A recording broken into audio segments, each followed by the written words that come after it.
नमस्कार साथियों, मैं हूं अविनाश कुमार और आप देख रहे हैं अपना YouTube channel Avinash education point. तो आज हम अच्छे तरीके से सॉल्व करने वाले हैं कि प्रतिस्थापन विधि से कोई किसी भी समीकरण को कैसे सॉल्व किया जाता है।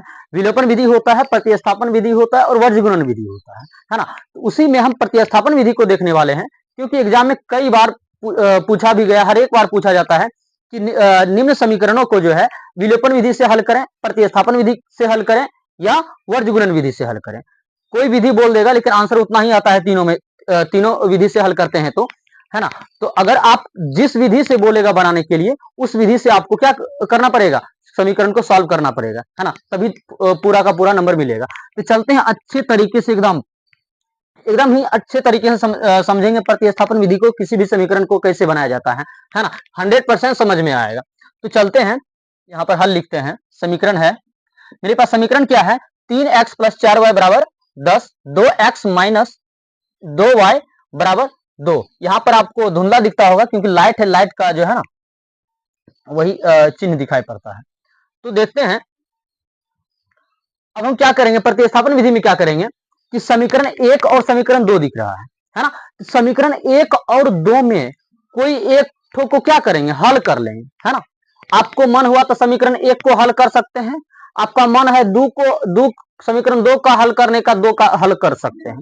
कोई दोनों में से कोई एगो को आप क्या कर सकते हैं, हल कर सकते हैं, उसको बना सकते हैं। उसके बाद हम आगे बढ़ेंगे। देखिए कैसे, मेरा मन हुआ कि समीकरण 1 को हल करेंगे, है ना। तो आपको ऐसे लिख सकते हैं, यहां पर पहले लिख देंगे प्रतिस्थापन विधि से, है ना।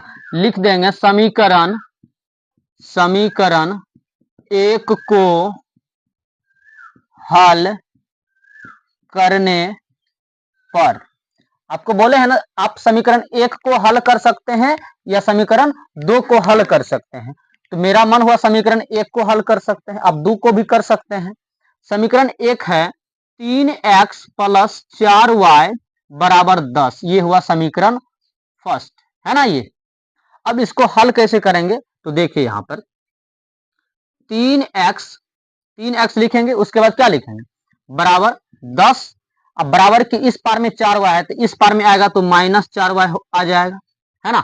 ऐसे कर सकते हैं ना जी, क्यों 3x है तो 3x बराबर दे सकते हैं। उसके बाद बराबर के बाद 10 है तो हम 10 लिख सकते हैं। बराबर के इस पार में है, प्लस में 4y है तो उस पार में गया तो माइनस में 4y होगा। इतना तो समझ ही रहे होंगे, है ना। अब आते हैं आगे, x बराबर हम ऐसे लिख सकते हैं 10 - 4y। ये 3 को जो है नीचे में बट्टे में दे सकते हैं, ऐसे लिख सकते हैं ना, बिल्कुल लिख सकते हैं। हो गया, समीकरण सॉल्व हो गया, है ना। इसको मान लेंगे हम समीकरण 3 मान लेंगे, या हम मानेंगे x का मान, है ना। x का मान कितना आ गया, जितना दिख रहा है उतना आ गया, है ना। इसको जो है हम समीकरण 3 भी मान सकते हैं, या x का मान तो है ही, है ना। तो x का मान निकल गया मेरा, इसको समीकरण 3 बोले या x का मान बोले। अब आप लोग को क्या करना है, अब समीकरण 1 को हल किए हैं ना, यहाँ पे देखिए समीकरण 1 को ना हल किए हैं। अब समीकरण 1 को हल करने के बाद x का मान इतना आया है जितना आपको दिख रहा है ना। तो अब x का मान आ गया ना, तो यही वाला x का मान कहां पर रखना है पता है, समीकरण 2 में रखना है। क्यों समीकरण 2 में रखेंगे, क्योंकि समीकरण 1 को हल कर लिए हैं, समीकरण 1 को क्या किए हैं, हल कर चुके हैं। 1 को हल करने के बाद x का मान इतना आया, तो x का मान जितना आया ना, तो वो x का मान समीकरण 2 में रख देंगे, 1 में नहीं रखेंगे। काहे कि 1 को हल कर चुके हैं, है ना, हल कर चुके हैं। जिसको हल करेंगे उसमें उसका मान नहीं रखेंगे, दोसर वाला में रखेंगे। 1 को हल कर चुके हैं, यहाँ पर x का मान आया है, तो यही वाला x का मान जो है समीकरण 2 में रख देना है ना। आ रहा है समझ में। अब समीकरण 2 कितना है, 2x - 2y = 2, है ना। अब देखिए यहाँ पर 2 गुना x का मान कितना है, यहाँ पर x का मान इतना है, तो x के जगह ये पूरा मान बैठा सकते हैं हम, ये x के जगह पूरा मान हम बैठा सकते हैं, है ना। पूरा मान कितना है, 10 - 4y / 3, ऐसे लिख सकते हैं। ये कहां से आया, तो यहाँ से आया। क्यों आया? क्योंकि x बराबर में इतना है। तो क्यों है? तो 2 के बगल में x है तो 2 है तो 2 लिख दिए यहाँ पर। और ई दोनों का बीच में कुछ नहीं तो गुना हो सकता है। अब x का मान जितना है उतना हम बैठा दिए, कहीं तो कोई दिक्कत नहीं। अब माइनस है तो हम माइनस दे देंगे, 2y है तो हम 2y दे देंगे, है ना। बराबर है तो बराबर दे देंगे, यहाँ तक दिक्कत नहीं दिक्कत। अब देखिए हम इसको गुना करते हैं, 2 गुना 10 करेंगे तो कितना आएगा 20, है ना। तो माइनस है तो माइनस, 2 गुना 4 करेंगे तो 8, y है तो y दे देंगे, है ना। 3 है तो 3 माइनस 2y बराबर 2। ये बटे में आ गया ना, तो ये बटे में आ गया तो इसको भी हम बटे में कर देंगे, अपना मान से क्या बैठा देंगे 1 बैठा देंगे, है ना। अपना मान से 1 बैठा दिए। अब हमको सॉल्व करने में आसानी होगा। क्या होगा? इसको जो है भिन्न का जोड़ तो आप लोग जानते ही होंगे, यहाँ भिन्न का घटा बना देना है इसको, है ना। इतना दूर का क्या करना है, भिन्न का घटा बना देना है, सिंपल, कुछ नहीं तालमेल कुछ नहीं करना है ना।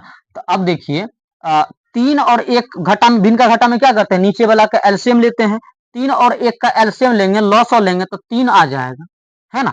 अब 3 का पहाड़ा में 3 कितना बार में आता है, एक बार में भाग लगाएंगे, एक बार में, 1 गुना 20 करेंगे तो 20 देंगे, माइनस है तो माइनस।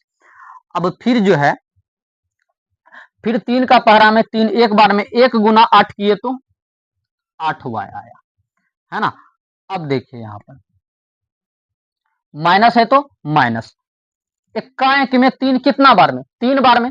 अब 3 गुना ये 2 करेंगे तो 6y आ जाएगा, है ना। अब बराबर है तो बराबर, 2 है तो 2, कुछ नहीं तो 1 डाल सकते हैं यहाँ पर, है ना। इतना दूर का क्या किए, भिन्न का घटा कर दिए। अब इसको क्या करेंगे, यहाँ बराबर जब आ गया ना, बराबर आ गया तो हम कोना कोनी क्या कर सकते हैं, गुना कर सकते हैं। एकदम अच्छा तरीका से समझिए, एकदम आसान भाषा में समझिए और आसान शब्दों में समझिए, है ना, ज्यादा अटपटा से नहीं।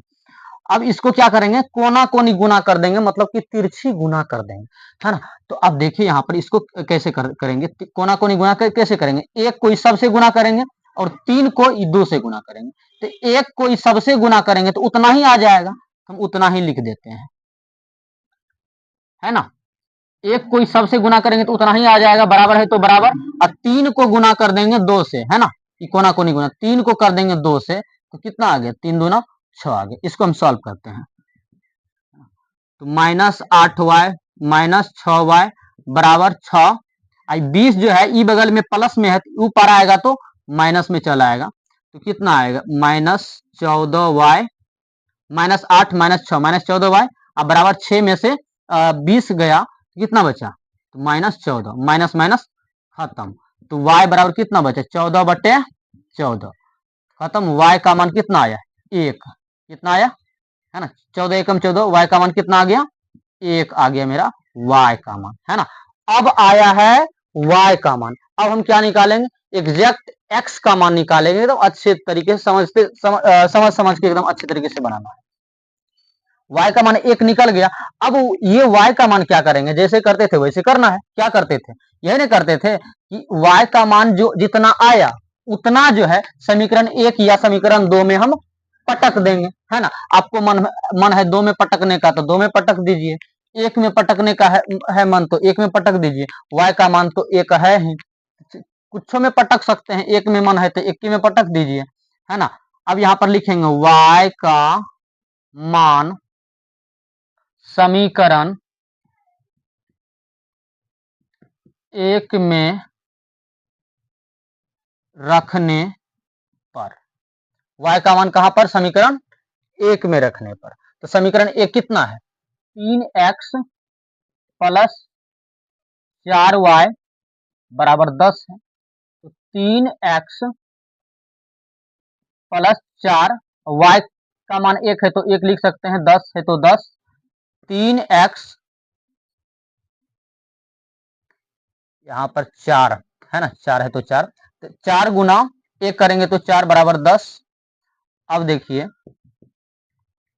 3x बराबर 10, अब ई बगल प्लस में है तो ई बगल आया तो माइनस में 4, है ना। 3x बराबर 10 में से 4 गया 6, अब कितना आएगा, तो 3 दूना 6, यानी x का मान कितना आया, 2 आ गया। x का मान 2 आ गया, y का मान 1 आ गया, यही हो गया आंसर, है ना। हमें उम्मीद है कि आप लोग जो है प्रतिस्थापन विधि ये जो है अच्छे तरीके से समझ लिए होंगे, है ना। अगर सही में समझ लिए हैं तो वीडियो को लाइक करें। मिलते हैं अब अगले वीडियो में, तब तक के लिए जय हिंद।